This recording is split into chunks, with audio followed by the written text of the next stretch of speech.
இன்னைக்கு அழகே அழகு எபிசோட் பார்த்தீங்க அப்படின்னா, ரொம்பவுமே கவலையா தான் இருந்துச்சுன்னு சொல்லலாம். ரொம்ப கஷ்டமா இருந்துச்சு. ஏன் அப்படின்னா, நம்ம அழகுமதி பார்த்தீங்க அப்படின்னா, ஆல்ரெடி வந்து காலேஜ்லேருந்து வந்து வேலைக்கே வர வேணான்னு சொல்லிட்டாங்க. ஸோ, அத தொடர்ந்து பார்த்தீங்கன்னா, அங்க இருந்த ஸ்டூடெண்ட் எல்லாருமே கேட்குறாங்க, "மேடம் நாங்க வேணா பேசி பார்க்கட்டுமா?" அப்படின்னு சொல்லிட்டு, "அதெல்லாம் நீங்க எதுவும் பண்ண வேண்டாம். நானே பார்த்துக்கிறேன்.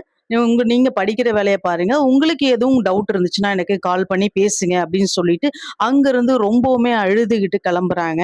ஸோ, அதுக்கு இடையில பார்த்தீங்க அப்படின்னா, நம்ம தங்கராஜ் வந்து அவங்களுடைய ஒய்ஃப் கிட்ட பேசிக்கிட்டு இருக்காங்க. "ஏன் என்ன ஒரு மாதிரி இருக்கு?" அப்படின்னு சொல்லி கேட்கும்போது, அவங்க ஒய்ஃப் சொல்றாங்க, "இல்ல இந்த மாரி அழகுமதிக்கு வந்து வேலை போயிடுச்சாம். அதனால தான்." அப்படின்னு சொல்லிட்டு, "அதனால நீ ரொம்ப வருத்தப்படுற போல." அப்படின்னு சொல்றாங்க. "ஆமா.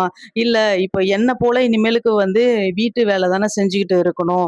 முன்னாடி வந்து வேலைக்கு போயிட்டு இருந்தாங்க. ஸோ, அத பார்க்கும்போது நானே வேலைக்கு போற மாரி இருக்குங்க." அப்படின்னு சொன்னதும், "ஓ! அப்படியா? அப்ப வந்து நீ என்கிட்ட சொல்லி காட்டுறியா?" அப்படின்னு சொல்லிட்டு இருந்தாங்க. "இல்ல, என் குடும்பத்துல வந்து அவங்க வேலைக்கு போவோம். வீட்ல இருந்தா நெறைய வேலைலாம் இருக்கும். வேலை செய்ய சொல்லுவாங்க.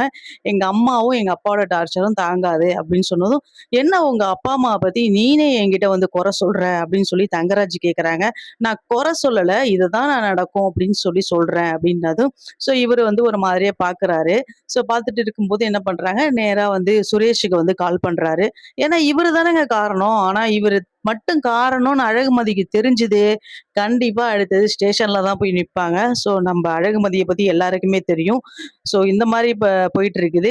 தங்கராஜ் உடனே சுரேஷ்க்கு ஃபோன் அடிச்சதும், "என்ன சுரேஷு இந்த மாரி வந்து நீ வந்து அ அழகுமதிய பிக்கப் பண்ண போயிருக்கியாம்ல?" அப்படின்னு சொன்னதும், "ஆமா மாமா, இந்த மாரி வேலை போயிடுச்சு. அ தெரியுமா?" அப்படின்னு சொன்னதும், "ஆமா, இந்த மாரி வந்து சொன்னா, என்னோட ஒய்ஃப் சொன்னா." அப்படின்னு சொன்னதும், அத பத்தி பேசிட்டு இருக்காங்க. அதுக்கப்புறம் அங்கிருந்து என்ன பண்றாங்க, வீட்டுக்கு வராங்க. வீட்டுக்கு வந்ததும் எல்லாருமே வந்து பாக்கியராஜும் இன்னைக்கு நான் எனக்கு சீக்கிரமா வந்துட்டேம்மா. ஏன்னா வந்து எனக்கு வெளியில மீட்டிங் இருந்துச்சு. அதனால நான் வந்துட்டேன் அப்படின்னு சொல்லிட்டு, ஃபேமிலில எல்லாருமே அந்த இடத்துல இருக்காங்க. இதுல வந்து வேலை போயிடுச்சுன்னா யாரு அதிகமா சந்தோஷப்படுவா? அவங்க மாமியார் தான் சந்தோஷப்படுவாங்க. ஏன் அப்படின்னா, இவங்க பண்றது தான் அவங்களுக்கு சுத்தமா பிடிக்கலையே. ஸோ அதுல பார்த்தீங்க அப்படின்னா, ரொம்பவுமே சந்தோஷமா இருக்காங்க மனசுக்கு. ஸோ இந்த மாரி எல்லாம் பேசிட்டு இருக்கும்போது, மாமனாராவது கொஞ்சம் தேவலங்க. அவரு கேட்கிறாரு, "ஏம்மா வேலை போயிடுச்சா?" சரி, அதனால என்ன நீ இந்த மாரி பிரைவேட் வேலையெல்லாம் பார்க்காம, அடுத்தது வந்து இந்த மாரி சுரேஷ், பாக்கியராஜ் வந்து வேலை பார்க்குற மாரி அரசாங்க வேலையா இருந்துச்சுன்னா நீ பாரு.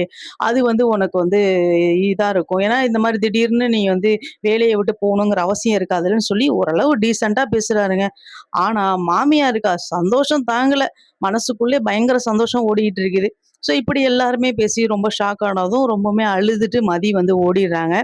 அதுக்கப்புறம் பார்த்தீங்க அப்படின்னா, இங்கிருந்து மாமியார் போயி நம்ப மலர் அன்ஷிதா கிட்டங்க, இங்கேருந்து போய் கிச்சன்ல போய் உட்காந்து பேசுறாங்க. "ஏன் மலரு, இந்த மாரி வந்து இப்ப வந்து அழகுமதிக்கு வந்து வேலை போயிடுச்சுல, அதனால வந்து அடங்கி இருப்பா தானே, வாயெல்லாம் அடக்கிட்டு இருப்பா தானே." அப்படின்னு சொன்னதும், "அப்படிலாம் கிடையாது அத்த. அது வேலை தான் போயிருக்குது. வேலை வேற, அவங்களுடைய கேரக்டர் வேற."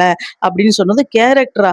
"ஆமா, அவங்களோட குணத்த வந்து என்னைக்குமே மாத்திக்க மாட்டாங்க. அவ இருக்கிறபடி தான் இருப்பா." அப்படின்னு சொல்லிட்டு இவங்க யோசிச்சுட்டு இருக்காங்க. ஏன்னா வேலை போயிட்டு அடங்கி வேலை கீலை செஞ்சுக்கிட்டு மாமியார் பேச்ச கேட்டுட்டு இருப்பாங்கிற ஒரு இதுல கேட்டதும், உடனே வந்து அ இந்த மலர் வந்து இந்த மாரி சொன்னதும், மாமியாருக்கு மூஞ்சே சரியில்லங்க. அந்த அளவுக்கு வந்து மோசமா இருந்ததுன்னு சொல்லலாம். ஸோ இப்படி வந்து அங்கிருந்து வந்து தங்கராஜ் எல்லாம் மறுபடியும் ஃபேமிலிக்குள்ள வராங்க. "என்ன மாப்பிள திடீர்னு வந்திருக்கீங்க?" அப்படின்னு சொன்னதும், "ஏன் நான் வரக்கூடாதா?" அப்படின்னு சொன்னதும், "இல்ல, இல்ல நான் சும்மா தான் கேட்டேன்." அப்படின்னு சொல்லி பேசிட்டு இருக்காங்க. அப்புறம் வந்து பார்த்தீங்க அப்படின்னா, "வேலை போயிடுச்சாம்ல மாமா" அப்படின்னு சொல்லி, "நீ ஏம்மா கவலைப்படுற? இந்த ஒரு வேலை போனா என்ன?